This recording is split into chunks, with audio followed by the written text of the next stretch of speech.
Carlos Ghosn, mum on Tokyo escape, unleashes a rambling defense. Beirut, it was part corporate presentation, part legal defense, part rambling tirade.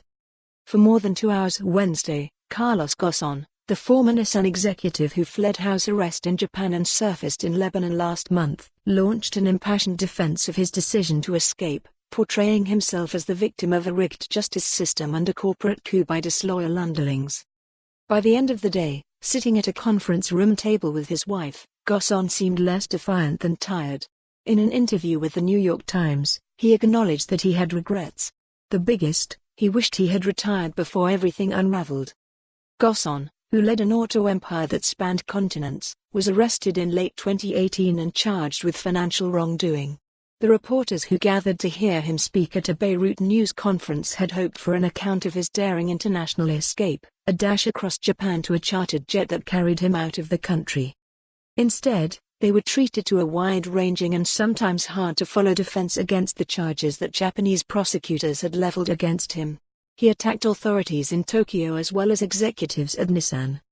Japanese prosecutors responded Wednesday with a statement issued soon after Ghosn's conference ended, saying that he had been deemed a flight risk, which is obvious from the fact that he actually fled and illegally departed from the country. His statements during his news conference today failed to justify his acts, the Tokyo prosecutor's office said. Ghosn, speaking in English, French and Arabic during the news conference, said he was the victim of character assassination and political persecution. In the interview with The Times, Ghosn was mum on the details of his escape, except to say that there is a lot of imagination in some media accounts of his brazen flight. Ghosn expressed optimism about his future, including the odds that he will be welcomed back into elite company. Since his arrival in Lebanon, he said, a number of prominent organizations, including an Ivy League university, have courted him for possible speaking engagements. A lot of people want to get in contact with me, he said. Below are highlights of Ghosn's first day speaking to the press about his arrest and escape. Ghosn looks toward his mission impossible.